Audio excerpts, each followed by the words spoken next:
नमो नमः सभी विद्यार्थियों, शिक्षक बंधुओं। आज हम पुनः YouTube चैनल संस्कृत शिक्षण बाय BL सैनी पर उपस्थित हैं। आज हम इस चैनल के माध्यम से जो संस्कृत का समास प्रकरण है उसका अध्ययन करने जा रहे हैं। तो सबसे पहले हम समास प्रकरण का अध्ययन प्रारंभ करें उससे पहले जिन भाइयों ने चैनल को सब्सक्राइब नहीं किया है वो चैनल को सब्सक्राइब करके अपने साथियों को शेयर कर दें ताकि वे साथी भी इस कक्षा से लाभान्वित हों और अपना अध्ययन जारी रखें। चलो विद्यार्थियों, हम समास प्रकरण का अध्ययन करते हैं और उसमें हम सबसे पहले समास की परिभाषा समझेंगे और उसके भेद इनके बारे में हम जानकारी लेंगे। तो सबसे पहले हम समास की परिभाषा जानें तो संक्षिप्त रूप में संस्कृत में हम कहेंगे कि सम सनम समास है। सम सनम समास है अर्थात दो या दो से अधिक पदों का मेल करना ही समास कहलाता है। दो या दो से अधिक पदों का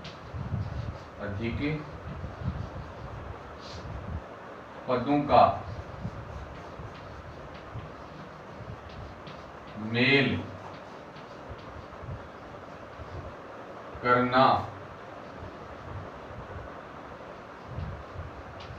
ही समास कहलाता है।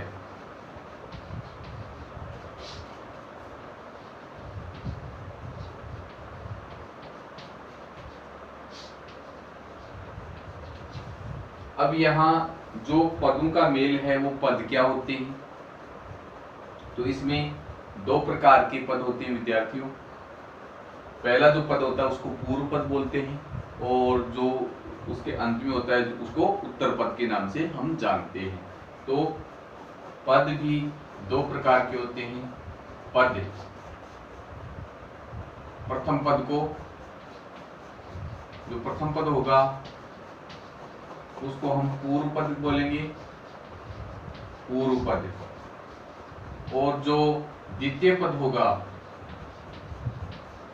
द्वितीय पद, उसको हम उत्तर पद के नाम से जानते हैं, उत्तर पद। इस प्रकार से दो प्रकार के पद होते हैं। जो पहला जो पद होगा उसको पूर्व पद और जो अंत में जो पद होगा उसको उत्तर पद के नाम से जानते हैं। अब विद्यार्थियों, इसी में ही एक शब्द आता है विग्रह। अब विग्रह का मतलब होता है कि जो पद है उसका अर्थ विश्लेषण करना ही विग्रह कहलाता है। पदों के अर्थ का विश्लेषण करना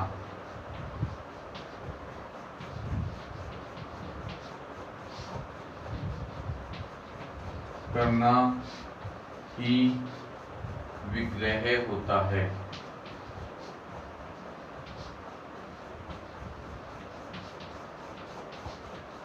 अब ये विग्रह भी दो प्रकार का होता है, एक तो लौकिक विग्रह और एक अलौकिक विग्रह। लौकिक विग्रह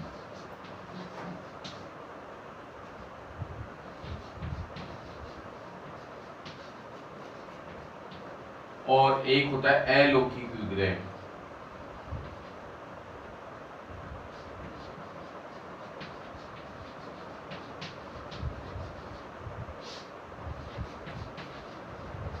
अब विद्यार्थियों, इसमें जो अलौकिक विग्रह है ये हमारे लौकिक व्यवहार में उपस्थित रहता है, उसको लौकिक विग्रह कहते हैं।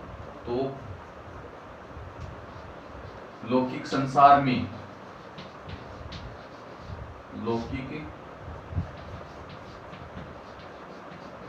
संसार में प्रयुक्त विग्रह लौकिक विग्रह कहलाता है।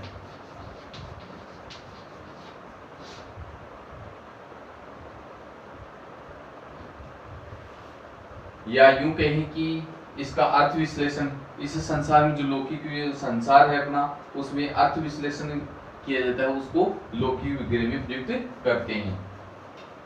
तो लौकिक विग्रह कहलाता है। और अब इसमें जो अलौकिक विग्रह होता है, इसमें प्रकृति प्रत्यय से युक्त पद होता है, उसको अलौकिक विग्रह कहते हैं, क्योंकि ये अपने जो लौकिक संसार है उसमें इसका प्रयोग नहीं किया जाता है। तो प्रकृति प्रत्यय से युक्त, प्रकृति प्रत्ययों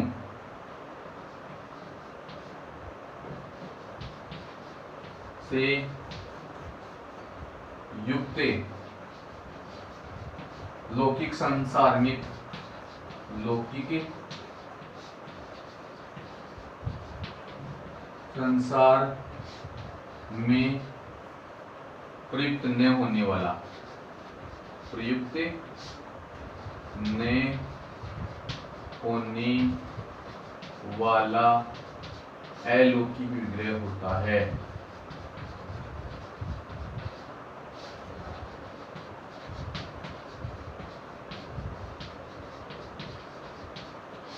इस प्रकार से हम विग्रहों को दो भागों में विभाजित कर सकते हैं। अब हम जो समास है अपना, उसके भेदों के बारे में चर्चा करते हैं। तो समास कितने प्रकार के होते हैं, कौन कौन से होते हैं, तो इनके बारे में हम चर्चा करते हैं। समास के भेद।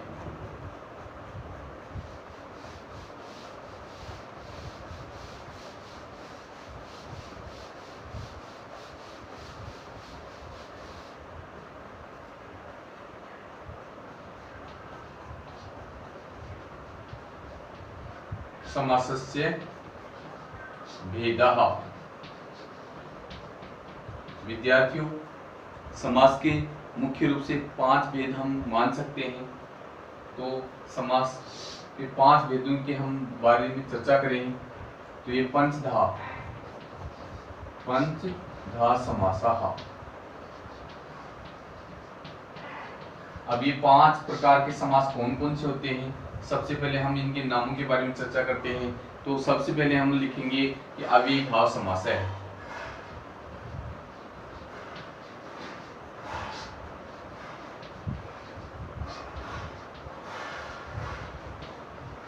जो पहला पद समास होगा हमारा अव्ययीभाव समास। अब जो दूसरा समास है हमारा तत्पुरुष समास।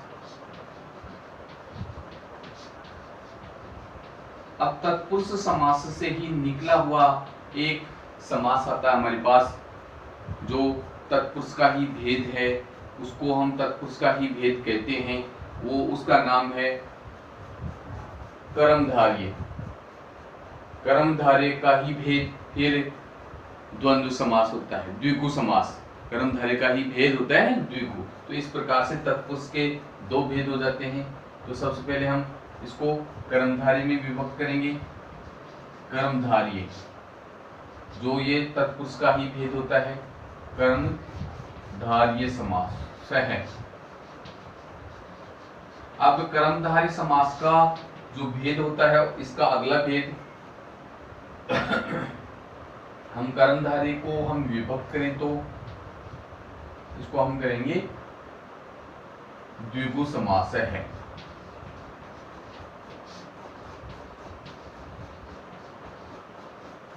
इस प्रकार से विद्यार्थियों, तत्पुरुष समास का भेद कर्मधारय समास होता है और कर्मधारय समास का भेद द्विगु समास होता है।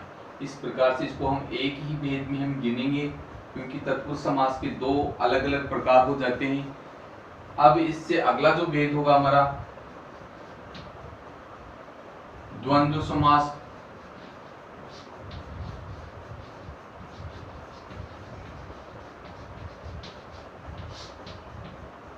और चौथा भेद बहुव्रीहि समास।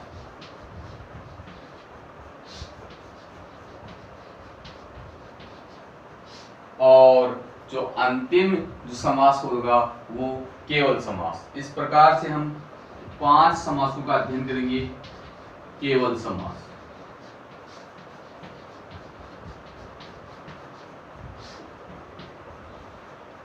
एक बार पुनः जो हमारे समास के भेद हैं, अविभाव समास है, तत्पुरुष समास है और तत्पुरुष समासस्य भेदः कर्मधारय समास है, कर्मधारयस्य भेदः द्विगु समास है। इसी प्रकार से अगला जो भेद होगा वो द्वंद्व समास, चौथा भेद बहुव्रीहि समास और अंतिम जो 5वां भेद जो हमारा द्वंद्व समास ये और केवल समास। अगला जो समास हमारा केवल समास। इस प्रकार से हम समासों को 5 भागों में विभक्त कर सकते हैं।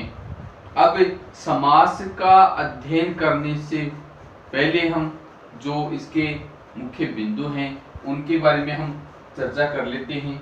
और हम जो समास पढ़ेंगे क्रम से है अविभाव समास, तत्पुरुष समास, तत्पुरुष के बाद में हम कर्मधारय, द्विगु, द्वंद्व समास, बहुव्रीहि समास और केवल समास। तो इन समासों का हम स्मरण कर लें और आगे आने वाले वीडियो में हमें अच्छी प्रकार से समझ में आएगा कि किस प्रकार से ये समास होते हैं। तो मैं आपको एक बार परिभाषा के रूप में, जैसे मैंने कहा था आपको कि 2 पदों का मेल करना ही समास कहलाता है। तो 2 पदों का, जैसे 2 पद में आपको लिखूं कि राम है श्याम है, राम है जय श्याम है, यहाँ 2 पद हैं। अब इन दोनों पदों का हम मिलान करें तो एक पद हो जाएगा यहाँ पर राम श्यामो। इस प्रकार से यहाँ पदों का मेल हो गया और ये समष्टिक पद बन गया। इसको हम समस्त पद बोलेंगे और जो पूर्व पद था इसको हम विग्रह पद बोलेंगे। तो इस प्रकार से ये तो कहलाएगा विग्रह पद, विग्रह, और ये कहलाएगा समस्त पद। इस प्रकार से ये 2 पद हो गए, विग्रह पद और समस्त पद। विद्यार्थियों, जो परिभाषा है वो एक बार पुनः स्मरण कर लीजिए। 2 पदों का मेल ही समास कहलाता है। संस्कृत में बोले तो सम सनम समास है। अगले वीडियो में मैं पुनः आपके लिए एक जो समास, अपना पहला प्रकरण जो समास है अविभाव समास, ये सार गर्भित रूप से, सूत्र रूप से मैं लेकर के पुनः उपस्थित होऊंगा। तब तक के लिए सभी विद्यार्थियों को मेरा नमस्कार।